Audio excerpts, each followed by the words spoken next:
Chicken pickle. ಈಗ chicken place ಒಂದು 300 gram, 1 spoon ಅರಿಶಿನ ಪುಡಿ, ರುಚಿಗೆ ತಕ್ಕಷ್ಟು ಉಪ್ಪು. ಇದನ್ನು ಚೆನ್ನಾಗಿ ಕಲಸೋದು, ಒಂದು ಅರ್ಧ ಗಂಟೆ ಫ್ರಿಜ್ಜಲ್ಲಿ ಇಡೋದು.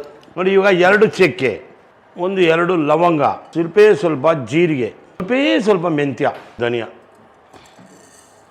2 ಏಲಕ್ಕಿ ಸ್ವಲ್ಪ ಹಾಕ್ಕೊಳೋದು, ಉಗುರು ಬೆಚ್ಚ ಮಾಡೋದು. ಸ್ವಲ್ಪ ಕಾಳು ಮೆಣಸನ್ನು ಹಾಕುತ್ತೇನೆ.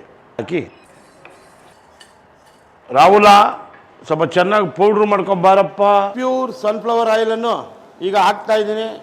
ಇದಕ್ಕೆ ಸ್ವಲ್ಪ ಪ್ರಮಾಣ ಆಯಿಲ್ ಜಾಸ್ತಿ ಹಾಕ್ಕೊಂಡು ಚೆನ್ನಾಗಿ ಉಪ್ಪು ಅರಿಶಿನ ಚಿಕನ್ನ ಅರ್ಧ ಗಂಟೆ ನೆನೆಸಿದ್ವಿ. ಅದು ಮೂಳೆ ರಹಿತವಾನ ಚೆನ್ನಾಗಿ ಬ್ರೌನಿಷ್ ಬಂದಿದೆ. ಈಗ ತೆಗೆಯುವುದು. ಈಗ ನಮ್ಮ ರಾಹುಲ್ ರಾಯರು ಬಿಹಾರಿಂದ ಬಂದವ್ರೀಗ. ರಾಹುಲ್ ಅಣ್ಣ ಸಾಕು ಹೋಗಿ ಮಗ, ಒಳ್ಳೆ ನಮ್ಮ ಬೆಳ್ಳುಳ್ಳಿ ಇದೆಯಲ್ಲ ಫೇಮಸ್ಸು, ಅದನ್ನು ಇದಕ್ಕೆ ಹಾಕೋದು.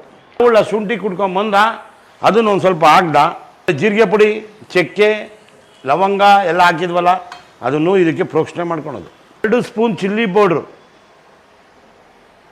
ಈಗ ಉಪ್ಪಿಗೆ ಹಾಕಿದ್ವಿ, ಇದಕ್ಕೆ ಮಸಾಲೆಗೆ ಒಂಚೂರು ಉಪ್ಪು. ನೋಡಿ, ಇವಾಗ ಚಿಕನ್ ಎಲ್ಲ ಆಯಿಲಲ್ಲಿ ಬೇಯಿಸ್ಕೊಂಡಿದ್ವಿ, ಅದನ್ನು ಹಾಕಿದ್ವಿ. ಆಯಿತು ನೋಡಿ, ಎಣ್ಣೆ ಎಲ್ಲ ಮೇಲಕ್ಕೆ ಬಂದಿದೆ. ಚೆನ್ಮೆಣ್ಣನ್ನು ಜ್ಯೂಸ್ ಮಾಡಿದ್ದನ್ನು ಇದಕ್ಕೆ ಪ್ರೋಕ್ಷಣೆ ಮಾಡೋದು.